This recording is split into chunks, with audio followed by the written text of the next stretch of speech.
Assalamualaikum warahmatullahi wabarakatuh. Perkenalkan, nama saya Andi Muhammad Diki Faisal, nomor urut 2 dari kelas A, jurusan Ilmu Administrasi Bisnis angkatan 2021 dengan NIM 2106075002. Saya akan memperkenalkan sejarah Jalan Sembopo. Sulawesi Selatan memiliki 4 suku yang terdiri dari Bugis, Mandar, Toraja, dan Makassar. Keberagaman budayanya menghasilkan benda tradisional yang unik dan wajib dijadikan kenang-kenangan.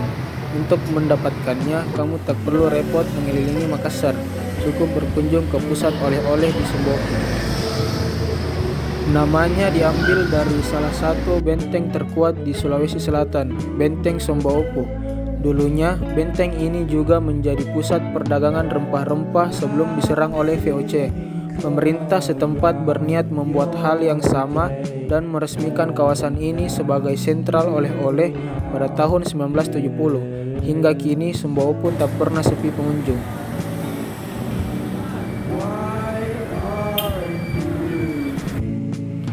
Kawasan ini menjadi tempat tersibuk di Makassar, terutama saat hari libur.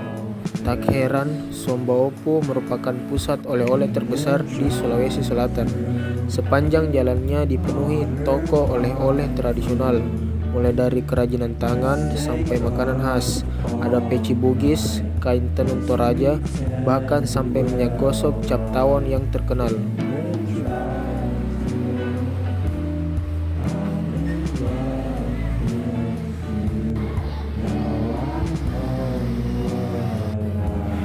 Tidak hanya oleh-oleh tradisional, kawasan Sembopo juga terkenal sebagai pusat jual beli emas terbesar di Sulawesi Selatan. Bayangkan, hanya dengan panjang jalan 700 meter, terdapat 88 toko emas di sisi kiri dan kanan. Di sebelah kanan sebanyak 38 toko emas dan sebelah kiri 50 toko emas, aneka model dan kekhasan buatan pengrajin emas terpajang di toko-toko tersebut. Bukan hanya hasil kerajinan tukang emas domestik, emas perhiasan model India dan Timur Tengah pun bertebaran. Bukan hanya emas kuning, ada pun juga emas putih. Andai setiap toko emas di Sembopo menyimpan 10 kg emas perhiasan, betapa besar nilai ekonomi di jalan pendek itu.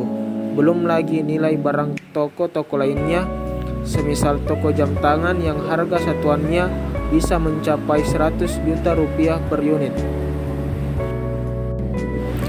Jalan Sembopo yang hanya berjarak sekitar 700 meter panjangnya sempit dan disesaki kendaraan parkir. Hanya separuh jalan yang dapat dilalui kendaraan karena separuh bagian kiri depan jajaran toko digunakan sebagai area parkir. Kemacetan di Jalan Sembopo adalah pemandangan sehari-hari, bahkan setiap saat. Begitu ada kendaraan mundur mau meninggalkan lot parkir serong, maka laju kendaraan lain pasti tertahan. Bagi turis asing maupun wisatawan Nusantara, Jalan Sembopo sudah akrab. Tidak afdol rasanya kalau datang ke Makassar tanpa mengunjungi jalan ini. Bukan karena hendak menikmati sensasi kemacetannya, tapi karena ada magnet daya tariknya. Letak kawasan ini berdekatan dengan objek wisata terkenal di Makassar seperti Pantai Losari, Benteng Rotterdam, dan juga Trans Studio. Dua tempat pertama bahkan bisa kamu kunjungi dengan berjalan kaki dari sini. Selain itu, di sekitar Sembopo juga terdapat banyak guest house atau rumah tamu maupun hotel. Umumnya, toko-toko di kawasan Sembopo buka dari pagi hingga sore hari. Malamnya, kawasan ini bertransformasi menjadi pusat kuliner. Jajanan seperti pisang epe berada hampir di setiap sudut dalam bentuk warung jalanan.